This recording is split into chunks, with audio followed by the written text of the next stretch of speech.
All right, guys, welcome back to Hobson's Choice Harleys. Here's the shop. I've got workbench 1, I've got workbench 2, I've got workbench 3, got all my 80s representing Iron Maiden posters because that's my boys right there. Them and Angus Young and AC/DC. Yeah, I'm old, what can I say? So we got parts galore, parts galore. I've been going through stuff. Over on this outside wall, I've posted on a few groups, but I've got a lot of pegboard up. Parts going on the wall, man. A lot of this stuff, or most of it, is for sale.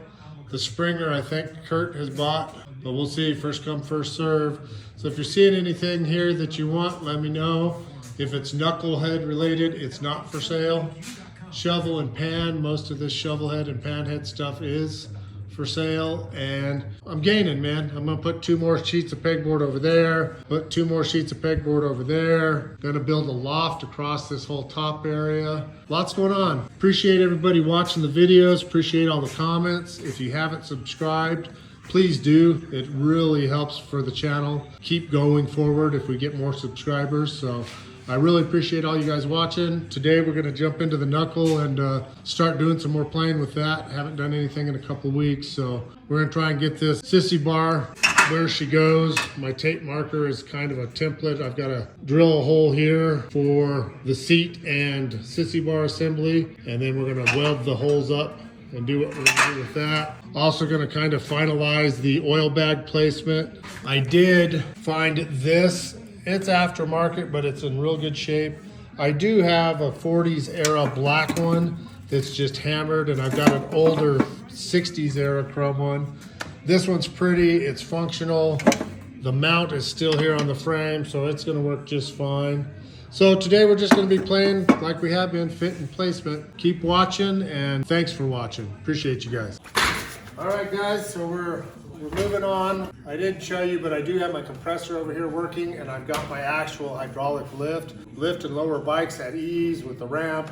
This Black Widow table actually has 18-inch outriggers on both sides, so I can park a Razor. I can get the Servi car up here. It's kind of a cool lift. I do have all the parts for that. Still got my cheapy Harbor Freight with the better wheel chock. It works good. And then I've got the 2 pump-up jacks that you slide under here and you pump the bike up. Those actually are handier than the big tables at times because you can spin the wheels, you can get to a lot of stuff, so they're handy. So we're gonna go ahead and just start pulling some of the stuff I know I don't want on here. I do want to pull these old adjusters off of here because, yeah, that's not gonna work. I've got a nice clean set, and these are pretty rusted and boogered up. Little by little, we're trying to clean stuff up, make this knuckle good. I do have the case.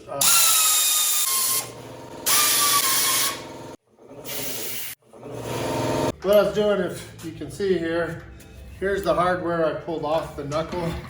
A little bit crunchy, So I had some of these off my old panhead. I had an extra set. Chrome pretty. Chrome don't get you home, but rust ain't a good thing either. So playing with different parts. I got this toolbox that I found when I was able to move all my garage. I actually have my house garage where I built the, if you watch the videos, the black FX wide glide. I did the transmission rebuild. I did that in a house garage. I've got this 1,000 square foot shop. I've got that 400 square foot garage. And I had a 500 square foot shop next door. I was renting from a lady. I now have everything from next door in this shop and on the carport out here. And I still have my garage and a bedroom. So I'm hemorrhaging parts still, but at least they're all on my property, which has really been a godsend. And I found a bunch of stuff. You know, I found this toolbox in great condition. Like I mentioned, it's aftermarket. The holes line up perfectly with this frame mount. It's gonna look just fine. And this is a jammer frame. You know, I'm not trying to kid anybody about this being a 41 Knucklehead frame. The transmission is authentic. It's had a new kicker cover and top put on it, but it is Knucklehead. The whole engine, everything on the engine so far I found is Knucklehead. All the forging marks are there. Of course, to redo the flywheels, I'm going up to Colorado to do that with Doc. The flywheels are all authentic MC forge marks on it. I had to buy all new pinion shaft, output shaft, the crank pin. That's all Eastern motorcycle parts, but you know, that's what they were using back in the day. You can't run 82-year-old camshafts and pinion shafts and stuff in a bike and expect it to not grenade. So a lot of stuff going together on the bike. I did get my transmission in here because I'm going to try and get this oil bag, knock on wood, once and for all where it's going to go. I found the brand new brake shoes that I had. I do have the Invader wheel, so once I line where my holes are for this and my holes and everything, I can pull this fender off and get this back wheel off.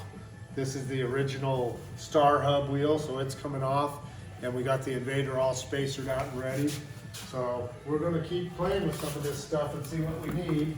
I don't remember space-wise how I did this. When I did it last time, the transmission wasn't there, which helped. And it might have to come back out again. It's just sitting there, it's not bolted down or anything. So I was real close with this oil bag, but I got a little gun shy because I wasn't sure about transmission clearance, yada, yada, yada. So this is the bracket that fits the fender, but it doesn't quite fit the oil bag. So we're back to trying to figure out how to make this thing fit where it's gonna fit. For the compressor cable I was talking about, I've got my engine cases being surfaced for the new cylinders. Hopefully those will be back next week, and then I can clean those up and get ready for the Gliptol. I'm putting the Gliptol, red Gliptol paint in there. For you guys that don't know, that's a porous sealing enamel paint that you put on the insides of engines and transmissions, especially old ones like this, because the aluminum case is porous and the oil has a tendency of seeping through. Just trying to keep the cases looking pretty as long as I can is the plan. Boy, she's gonna be tight, but she's gonna work. And I think I was just trying to over-engineer this whole thing.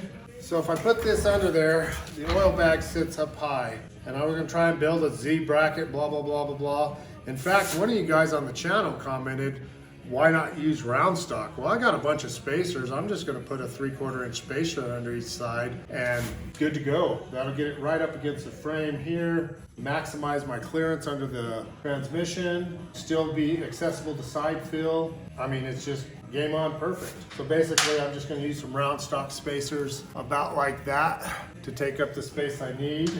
Okay guys, so I shut you down for a minute so I could play some games with some parts.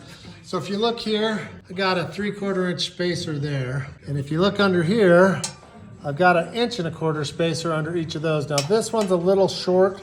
I don't know if this bracket is cocked or what.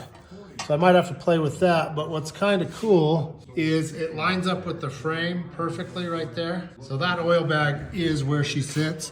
The other thing that's kind of cool, if you look up top, those bolt holes that were in the oil bag, everything fits. So, and this hardware is just junk stuff I had laying around. I'll get clean fasteners. I always put the new washers, get them the right length, but that's gonna fit perfectly. And look at how much clearance I have under here for my clutch throw arm.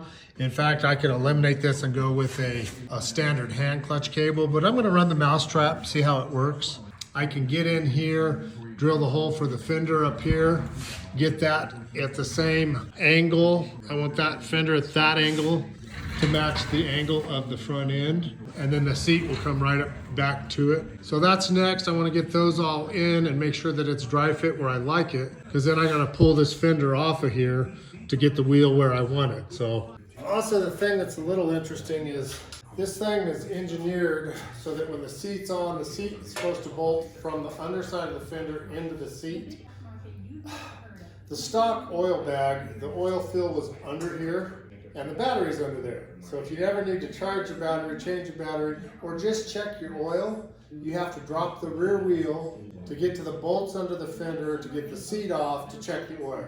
That kind of has gone away because I've got a side fill oil bag now, but still I'm going to put a tab on the front of the fender with an acorn nut and a tab on the back of the seat that holds the fender and the seat, so that I can pull 2 nuts, move the seat, get to the battery if I need to, just make it so much more friendly. So that's the plan.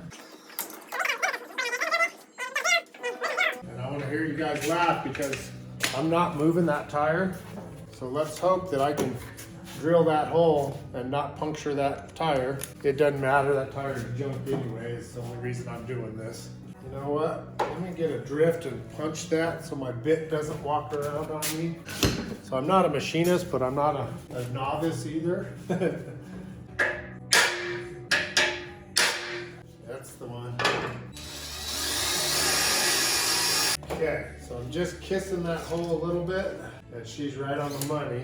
Just because I'm a wood butcher by trade, I'm going to, so I like to drill pilot hole first, just less likely to have stuff grab or bind or snap bits. So now that I've got a center mark, and we'll see, I might have to step up to a bit between these two bit sizes, but we'll see. Yeah, I'm gonna grab one more bit. So close to getting some of this stuff where I want it, it's kind of exciting. So what we're gonna do, okay, I'm gonna pull that one, and I'm gonna pull that one, and I'm putting my seat bolt through here first. Kind of cool about some of this assembly process is that when I go to put the bike together after fresh paint, I'll know where everything goes.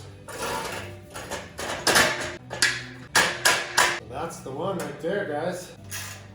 So my plan is to get the bolt perfectly high enough to hold the fender, and then I'm gonna have a tab on top of the bolt to hold the back of the seat. So I need to put a tab off the back of the seat and a tab off the front of the seat. And then I shouldn't have to, like we talked about, take the fender and the rear wheel and the seat and all that off every time I need to do anything. Trying to make this a little more user-friendly.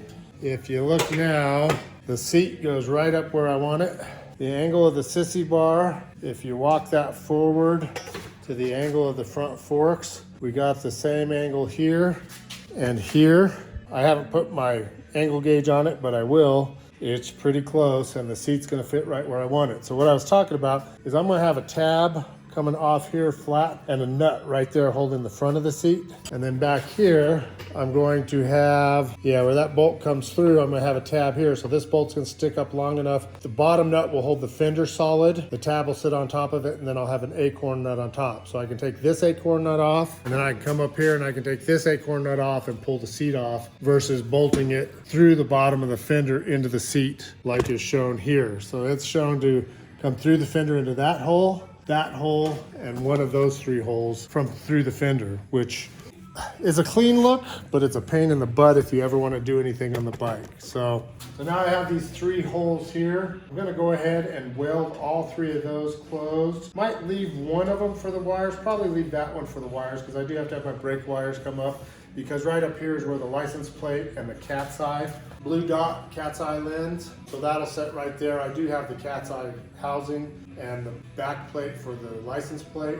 So like I was talking about, got all these old brackets laying around. So I just had this piece, I had to drill a hole in it. Had this piece, drilled a hole in it. These are just chrome brackets I had laying around. I've got that bolt going through, holding the fender and the sissy bar solid. So the back bracket will go on there with an acorn nut, and then the front bracket I'm gonna have to tap and die a hole. So with that all set, if I set that on that back fender bolt and then take my acorn nut, we've got the acorn nut in the bracket right up next to the seat, which is gonna give us our nice angle right here at the seat. That's bolted in place. So this, I'll get a tap and a die, and I'll drill a hole and tap a screw in here and put a chrome screw in there. And then basically we've got a functioning sissy bar combination there. Seat fits the fender just the way it should. The angle, as you can see, the angle of the sissy bar and the angle of the front forks, everything flows the way it should. So I'm digging it, we're getting there. So let's see what this does for us, guys. So if I put that little spacer under there and I put that under there. Okay, there we go. So there's our seats bolted on right where it's gonna sit. Our oil bag is spacered right where she's gonna sit. I'm gonna work on this side, getting this toolbox where she's gonna be. Need to take off this coil bracket and see, probably use it, but I've got a little better one. I am going 12 volt with a 3-ohm coil, so I don't need the 6-volt coil setup. I don't even know what this one is, to be honest with you. So I got this open. I don't know if you guys are aware or not, but these aftermarket ones, the key's all the same. I don't have a key, I just put two little Allen keys in there to depress the spring and then twisted it. You know, and I get people asking, where do you get 1,000 square foot of old motorcycle stuff and brackets for this and brackets for that? So this toolbox I've had for years. It doesn't look like it's ever been installed. It's in clean condition. But look at the bracket on the back. I don't know if you can see that. Somebody's modified this to fit. This, to me, I think is a seat bracket. And if you look right here, it's all crunchy there. So this had a 90-degree bracket. I save everything. That's where I get all this stuff, guys. I don't throw anything away. I've just got mounds and mounds and mounds of assorted stuff. So everything you see on the wall is one thing. I've also got 10 or 12 tubs over there. I've got a whole garage full, like I mentioned before, in the front of the house. And I've got about 20 milk crates out in the carport that I still haven't gone through from the last purchase I bought out in Missouri from Charlie Fagan. So a lot of those brackets are what I make work. A lot of the brackets aren't what they're supposed to be. And you never know down the road when I'm gonna need that bracket with that 90-degree bend, or you know, make it useful for something else, or somebody else might need it. I got a lot of buddies in town with bikes, and you know, I do some work for dollar, but most of what I do is just helping guys out, you know. This is my side hustle. I wished I could make it my full-time gig. Would you look at that? I think it's gonna go on that bracket without anything but the 2 bolts. So I know it'll go there. What I don't know is if it'll clear the oil bag. So let's see. So those are just 1/4-inch bolts. Yeah, and then over there, I think I showed you earlier, I've got this, I don't know if you can see, plastic drawer thing right there. It's all full of mostly just nuts and bolts and washers. That's the last 3 or 4 bikes that unfortunately weren't worth fixing, so I parted out. If you can see there under the gray cabinet, my little shelf organizer, that thing has gone through and it's marked and it's labeled and everything in there is correct. So if I need a lock washer, if I need a flat washer, if I need a long skinny bolt, everything there is perfect. I can go to that and find it every time. Everything in the little thing over there is 3, 4 bikes over the last 2 years that I've torn down, and I need to go through that and clean everything up. Anything stripped goes in the trash. Flat washers, long, coarse, fine. I mean, I try and organize all that stuff for when I need a bolt. I don't have to. Old school way was I had like coffee cans full of this crap, and I'd have to, I'm sure you guys know, tear everything apart, dump coffee cans out, try and find the piece I need. It's just always a cluster. So we're getting better. I'm smarter in my old age. I don't know what I did there, but that bolt ain't right. Wondering if that's a, yep, metric right in the round file with that. I do have 1 bucket of metric stuff that I've kept for whatever reason. I don't have anything metric I work on. You know, I have 1 little set of metric wrenches that has, I don't know what I got, 6 metric wrenches, and then just a very basic, the main 10 or 12 metric sockets for minor stuff. I mean, you always need the 10 millimeter. Looking at this, the newer aftermarket, boy, it should go. It looks like that hole is off by, we're talking a 1/16 of an inch. Let's see if I can loosen this one up, if it'll give me enough room. Nah, she's just off a little bit. So let's see, but I am gonna have to open that hole up a little bit. So this bracket on the inside of this has got several different configurations. And to me, that ain't so pretty. I wonder, and I know some old school guy's gonna say, well, you got it upside down or you got it backwards. I've seen them this way, I've seen them the other way, I've seen them vertical, I've seen them angled. You know which way they go? The way you want them to sit, that's how they go. So we're gonna turn it this way and see if it fits a little better visually. Oh, hey baby, that might be the one right there. Nope, still off, but it's better, it's closer. Again, that's why I dry fit all this. Nothing comes off to get stuck in the pile to be painted till I know everything that is associated with that part fits the way I want it to fit. And then my biggest goal is to remember how I did all that, because it might be 6 months before I get this thing painted and back the way I want it. So it could go there, it could go there. Actually, going right there would be perfect, but we're too close to the oil box, and I've got my main oil feed line here. Can't believe how many years I went without Allen keys on a socket. Too many, that's how many I went. Too many. All right, so I've got all these different configurations that I can do. You know what's kind of cool is this old knuckle is rigid frame, so your tolerances are so much more forgiving. You don't have to leave room for this to bobble and shake on the rubber bumpers. You don't have to worry about any of that type of stuff, or the struts or the shock mounts rubbing or anything. Once it's bolted solid, nothing moves. The tire goes in a circle, the pistons go up and down, the front wheel goes in a circle. I mean, there's no suspension, nothing moves. I do have hydraulic suspension on the forks, but it's just, It's a cool setup, and you ain't gotta worry about all the things that could be disastrous if you don't get them 100% right on a swing arm frame.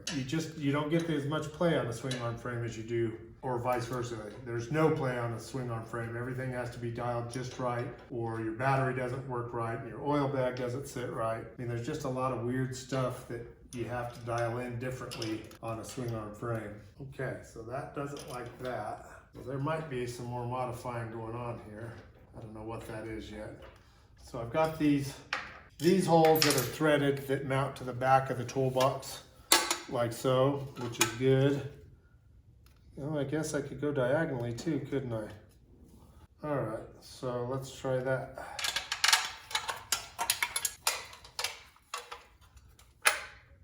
Yeah, see, it's still off 1/8 of an inch. So I don't know if it's my aftermarket toolbox or if it's my aftermarket bracket on my aftermarket frame. I hear people giving Taiwan Teddy stuff a bunch of grief. You know, if it wasn't for V-twin, there's a lot of these bikes that just wouldn't be on the road anymore, guys. That's just the sad truth of it is you got them and drag specialties are like the only two guys going still. So I get it. There's a lot of times I'd much rather have stock OEM parts, you know. Boy, it'd be nice to have a stock OEM frame for this bike. I do have the front end off my Springer that's a 49, would look beautiful, but I'm not gonna butcher that bike. That bike's all stock. Well, that might be the one right there. Wow. Depending on if my adjusters go far enough to clear that. So if I went to that hole, boy, that's gonna be tight. See, I gotta have clearance for my feed line to drop down and over. Wow, okay. So that gets me the closest to there. All right, well, we're gonna shut it down. I'm just gonna keep playing. I'll give you some more updates.